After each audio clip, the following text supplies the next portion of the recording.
Gênesis capítulo 17, versículo 1. No último culto a gente falou, que Sara, ali, provavelmente ansiosa demais, a promessa não acontecia, tentou matar. Autorizou Abraão a se deitar com Agar, convenceu Abraão a se deitar com Agar, para ter um filho por procuração, que era uma prática da época. Olha a interpretação histórica ou gramatical aqui, era uma prática da época, né? Isso ajuda a gente, inclusive, a entender o que ela fez. Ela não tirou aquilo da cabeça dela, aquilo era uma prática comum ali. E os textos da época mostram isso. Código de Hammurabi, os textos de Mário, diz que isso aí acontecia mesmo. Então a Sara está imersa na cultura dela. Ela foi lá e fez uma proposta que todo mundo ali meio que não se escandalizava. Era normal, só que não era plano de Deus. E aí acontece toda bobagem, né? A Agar se volta contra ela briga com Abrão briga com ela, Agar vai embora, só derrota. Olha, quando ele desvia da palavra de Deus, não dá certo. Amém? E agora chegamos no capítulo 17. E eu quero já começar rapidamente, só o finalzinho do 16, para a gente entender o 17. Olha só. Capítulo 16, versículo 16 termina assim: e era Abrão da idade de 86 anos. Então o capítulo 16 mostra que tudo isso aconteceu lá com Agar, quando Abrão tinha 86 anos. E aí começamos no capítulo 17 dizendo: sendo pois Abrão da idade de 99 anos, irmãos, ele tinha 86 quando deu o imbróglio com Agar. Deus vai conversar com ele aos 99. 13 anos, pelo que eu entendo. Não sei se algum irmão tem uma outra interpretação, mas eu entendo que o texto está me dizendo que foram 13 anos de silêncio. Porque olha, sendo pois Abrão da idade 90, apareceu Deus. Ou seja, Deus se calou. Irmão, Deus perdoa os nossos pecados? Perdoa. Na transgressão, perdoa. Mas às vezes a gente tem que pagar um preço, né? Por isso, bom é não errar. Não é isso? Não é isso? Paulo não é à toa que lá no capítulo 5, 6 de Romanos fala, né? Não é para a graça abundar que tu vai pecar. Não é para Deus ter muito para te perdoar. Não é para a glória dele. Pecado é pecado. Errou, errou. Deus perdoa, perdoa. Manda para a vala de esquecimento, mas fica a cicatriz. Por isso que a gente tem que pregar para as criancinhas, para os jovens, para eles não terem que ter a cicatriz que nós carregamos no nosso corpo e na nossa alma. Alma não, né? Que a alma já foi limpa, mas o corpo fica. Abraão errou, Deus se calou. Ficou 13 anos sem falar comigo. Estou especulando, amém? Não tem nada escrito na Bíblia, especulação pessoal. Mas pode ser que a bênção ia acontecer aos 87. Só foi acontecer em 99. Quando a gente coloca o nosso tempo no lugar do tempo de Deus, irmão, não dá certo. É melhor ter paciência. Espera Deus operar. Amém? Então, depois de 13 anos que Deus fica em silêncio, sendo pois Abrão da idade de 99 anos, apareceu o Senhor a Abrão e disse-lhe: eu sou Deus Todo-Poderoso, anda em minha presença e sei perfeito. Ponto. Irmãos, essa é a primeira vez que Deus se chama por essa designação. El Shaddai. El Shaddai, Todo-Poderoso. Deus, nesse momento, para frente, sempre será reconhecido pelos patriarcas. Isaac vai nascer na era El Shaddai, Jacó vai viver na era El Shaddai. Deus só vai se revelar como Yahvé lá em Êxodo, na sarça ardente, para Moisés. Então daqui a 600 anos, aqui Deus está dando um recado. Abrão, deixa eu te explicar uma coisa. Não tem atalho comigo. Eu sou o Todo-Poderoso. Não importa que você está com 99 anos. Não importa que a sua esposa está com mais de 80 anos. Eu sou o Deus Todo-Poderoso. Sou absoluto. A mim pertence toda a autoridade. Não duvida disso. Amém? Isso vale para nós, irmãos. Deus é o Deus Todo-Poderoso. a Ele não tem limite. Eu tenho certeza, meu irmão, que essa oração que você está fazendo com fé, Deus não fica com timidez. Ora, pede, Deus faz. Ele é o Todo-Poderoso. Amém? Então Deus diz: eu sou o Deus Todo-Poderoso. E completa: anda em minha presença e ser perfeito. Atenção, irmão, eu vou falar até aqui a coisa que no meu coração é o mais importante até aqui nessa trajetória de Abraão. São esses trechos. Deus fala: eu sou o Deus Todo-Poderoso. Entendeu? Toda a soberania é minha. Agora, ser perfeito e anda na minha presença. Irmão, eu não sei como começar a ser crente. Esse versículo nos instrui duas coisas. Primeiro, fica na presença de Deus. Não é Netflix, não é internet, não é Instagram, não é roda de amigo, não é escola, não é companheirismo, não é casa. Na presença de Deus. Irmão, não adianta. Eu estou na igreja, fervor e tal. Dei aquela esfriada, vai pecar. É necessário estar na presença de Deus. Não podemos. Eu fico feliz, irmão. Eu tenho 4 dias por semana para estar aqui, 5 vezes por semana para estar aqui. E quando está aqui, está na live, está nos vídeos, está ali escrevendo uma mensagem, está conversando com os irmãos, está planejando uma oração, a subir os irmãos. Como é bom! É isso que a gente tem que fazer, irmão. Tem que estar na presença de Deus. Às vezes não pode se dedicar tanto para a obra. Então o que a gente faz? A gente ora de manhã, a gente ora no almoço, a gente ora na hora de dormir. Mas eu estou muito cansado. Faz uma oração de 5 minutos, irmão. Às vezes o irmão fala assim: pastor, eu fico com vergonha, porque eu começo a orar, eu durmo. Irmão, é melhor você orar e dormir. Quer dormir de jeito melhor que esse? Vai orar para dormir, irmão. Lindo! Só não faz só isso. Quando você acordar, ora de novo. Completa. Deus, eu dormi, deixa eu completar minha oração. Irmão, a primeira coisa que você faz quando acorda é obrigado, Deus, por eu estar acordando. Irmão, é isso que a gente tem que fazer. Deus não precisa ligar. Jesus nos explica, irmão. Precisa ficar com falando sérios, ficar com a cara feia porque você está fazendo jejum para mostrar para todo mundo. Não, irmão, é 2 minutos. É de coração, Deus aceita, amém? Agora também, se você fica 4 horas em casa na frente do Instagram, também está errado. Pelo menos meia horinha podia ser para Deus, né? Tudo com ordem e decência, amém? Então Deus está falando: primeiro, fique na minha presença. Segundo, ser perfeito. Olha só, olha o que ser perfeito. Quem é perfeito, irmão? Quem é perfeito? Deus. Ou seja, haja como eu mando, se aproxime de mim, faça conforme eu quero que você faça, seja como eu. Irmão, é fato. Ninguém que está se enganando. Alguém vai chegar à perfeição? Não, mas a perfeição é o objetivo do crente. A perfeição, irmão, coloca no teu coração, não é um estágio final, é a caminhada. Não entendi? Se é um bom pai, seja melhor ainda. Se é uma boa mãe, seja melhor ainda. Se é um bom empregado, seja melhor ainda. Se é um bom patrão, seja melhor ainda. Isso é ser perfeito. É sempre se desafiar para melhorar. E entendendo que tem um defeito, supera. Eu sou ciumento, não pode ser mais. Eu sou arrogante, não pode ser mais. Eu sou avarento, não pode ser mais. Sede perfeito. Melhore. É isso que Deus está falando. 2 instruções, não precisa mais nada.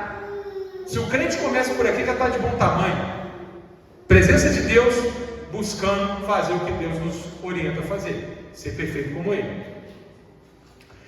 E aí continua. 2. E porém o meu conserto entre mim e ti, e te multiplicarei grandissimamente. Grande, aliás, não é grandissimamente, é grandissimamente. Não é grandemente, não, é grandissimamente. Daquela coisa, é muito. Não, olha para cá. Aqui está a teologia do reino de Deus, amém? Nós vamos pregar muito sobre isso. Teologia do reino de Deus, guarda essa palavra. Sabe o que nós somos? Cidadão celestial. Jesus já é o rei da nossa vida. Se a gente entende isso, a gente está entendendo a palavra. A gente está entendendo a nossa missão no mundo. Deus é o nosso rei. E nós somos cidadão celestial. E o que é ser cidadão? É ter direito e dever, não é isso? Não é isso que é ser cidadão no Brasil? O que é ser cidadão no Brasil? Eu tenho dever. Dever o quê? Pagar imposto, não é? Cumprir a lei, não é isso? Não é isso? E eu tenho direito. Tenho direito ao SUS. tem direito a uma aposentadoria, não é assim? Direito, dever. Deus está mostrando para nós aqui o fulcro da majestade. Vamos reler tudo com esse olhar? Sendo, pois, Abraão da idade de 99 anos, apareceu o Senhor a Abraão e disse: eu sou o Deus Todo-Poderoso. Olha o que ele está falando. Eu tenho a soberania. Soberania. A soberania é minha. O que é soberania? O poder. Obrigação: anda na minha presença e ser perfeito. Direito: porém meu conserto entre mim e ti multiplicarei grandissimamente. Amém? É assim que funciona com Deus. Deus é autoridade, nós somos seus súditos. Amém? Está claro? Nós fazemos o que Deus manda, dever, e nós recebemos os direitos da promessa. Irmãos, o que Abraão mais queria na vida?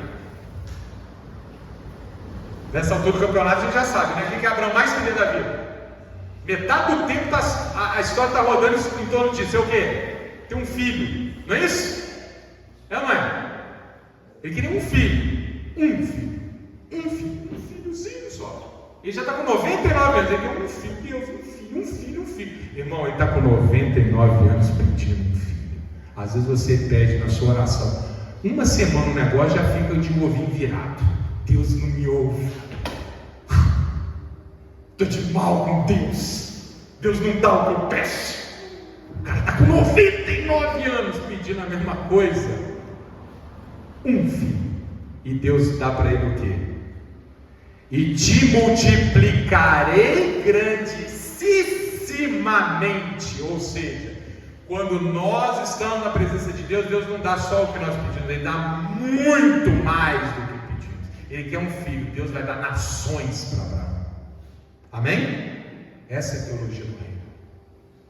Deus tem a soberania, estabelece a regra e a gente cumpre. E Ele nos dá grandes promessas. Amém? É assim. Abraão é nosso pai da fé. Ele é um exemplo. E continua. 3. Então caiu Abraão sobre o seu rosto. Olha, é assim que é a posição do crente. Cair aos pés de Deus. Abraão tem certeza aqui que ele está caindo aqui por dois motivos. Primeiro, pela glória de Deus. Aliás, 3. Segundo, pela alegria. Oh Deus, obrigado. Terceiro, vergonha. Vergonha, porque lá atrás ele errou, não é? Deus está deixando claro. Eu já te disse que eu ia te multiplicar. Por que você foi pegar atalho? Vergonha, amor e gratidão. É assim que o crente é. Nós nos arrependemos dos pecados, nós agradecemos pelo que temos e nós amamos a Deus. Amém? Continuando. Quanto a mim, e falou Deus com ele dizendo, 4. Quanto a mim, eis o meu conselho contigo, é e serás o pai de uma multidão de nações. É a primeira vez que Deus está falando isso com ele dessa forma. Deus já falou algumas coisas, falou, você será pai de uma nação. Já falou com ele, você vai, a sua semente abençoará muitas famílias. E agora eu estou falando, você será pai de muitas nações. E aqui, irmão, nós vamos testar nossas duas interpretações, amém? Gramático, histórica e espiritualizada. Vamos na gramática histórica? Abraão foi pai de muitas nações? Físicas, da carne? Sim. Quais são? Primeiro, ismaelitas. Lembra que ele teve o filho Ismael com Agar? Ismaelitas. Ismaelitas eram os árabes. A gente fala árabe para dar um grupo, mas eles foram vários, tá? Ismael vai ser pai de várias tribos. A gente aqui junta tudo como árabes. Os árabes. Então é até hoje. Segundo, vai ser pai de Isaac, que dará origem aos israelitas. E só? Não. Jacó tinha um irmão, não tinha? Esaú. Esaú vai dar origem a uma nação. Qual é? Edomitas. Depois que Sara morre, vou adiantar um pouco aqui, Abraão se casa de novo, casa com Quetura, ele vai ter filhos com Quetura. Um desses filhos vai dar origem a uma outra nação, que a Bíblia vai nos apresentar rapidamente, vai passar por ela lá em Êxodo, que são os midianitas. Quem que era midianitas em Êxodo? Alguém lembra? Jetro, o sogro de Moisés. Jetro era o que? Sacerdote do Deus Altíssimo. Ou seja, a genealogia de Abrão continuou caminhando com Deus. Amém? Importante. Pela carne, análise histórico-gramatical, Abraão vai ser de fato pai de muitos povos, pela carne, físicos. Mas a palavra de Deus está nos dizendo outra coisa também. Ah, pastor, é você que está interpretando. Não, não sou eu não, é a própria Bíblia. Vamos lá, rapidinho. Gálatas capítulo 3, versículo 6, rapidinho.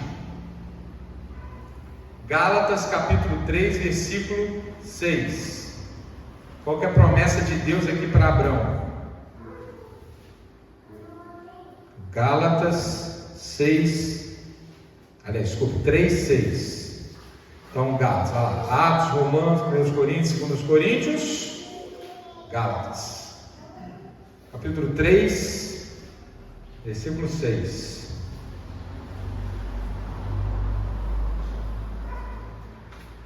Vamos 6 ao 8. Gálatas 3, 6, amém?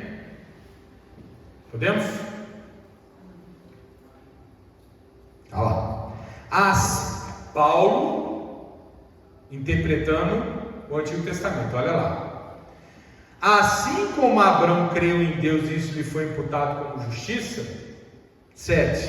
Sabei, pois, que os que são da fé são filhos de Abraão. Os da fé. Ora, tendo a Escritura previsto que Deus havia de justificar pela fé os gentios, anunciou primeiro o Evangelho a Abraão, dizendo: todas as nações serão benditas em ti. Amém? Então Paulo vai pegar essa parte e depois ele termina. E é evidente que pela lei ninguém será justificado diante de Deus, porque o justo viverá pela fé. Aqui Paulo está falando que a salvação se dá pela graça, não pelas obras. Mas veja, olha o que Paulo está nos dizendo. De um lado, Abraão vai ser pai de muitas nações da carne, étnicas, sim. Mas não é só isso. O plano de Deus não era dar origem a povos. O plano de Deus era dar origem a um reino.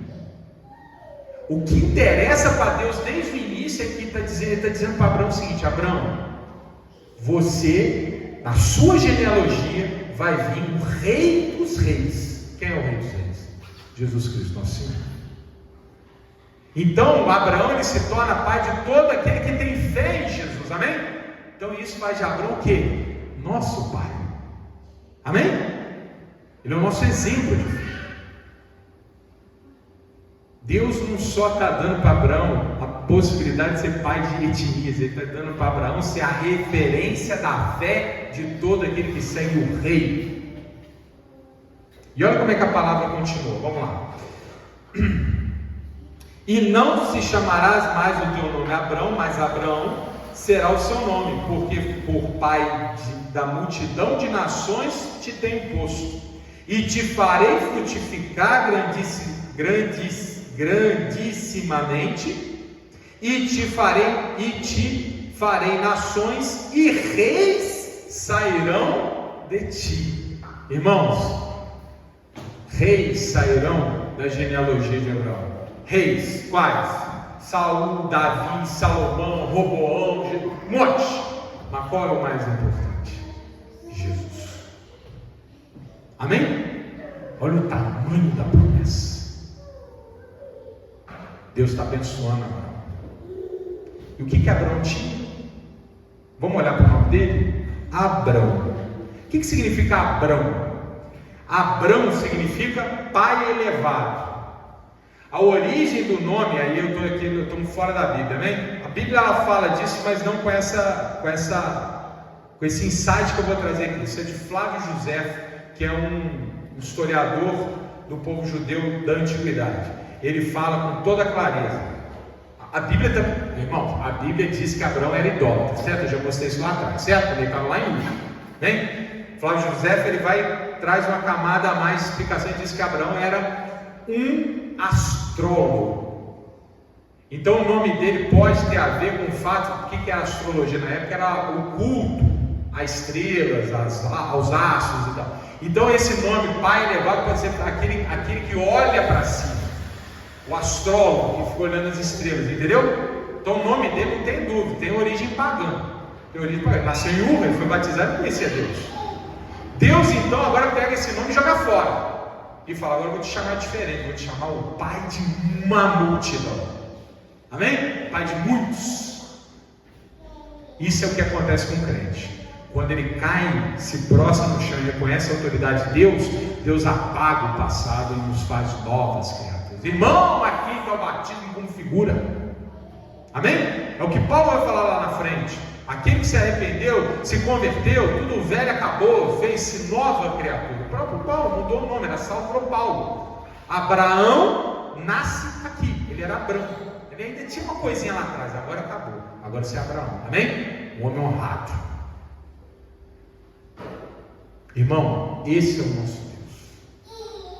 Abraão ele não tinha mérito nenhum, isso é graça. Deus olhou para Abraão e fez a obra, amém?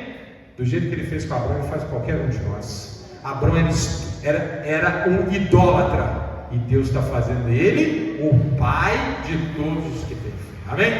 Então, irmão, se Deus fez com Abraão, vai fazer com qualquer um de nós. É só a gente prestar atenção no que ele está dizendo e ficar firme na presença dele, fazer o que ele nos instrui, buscar ser perfeito, e Deus vai nos honrar. Glória a Deus.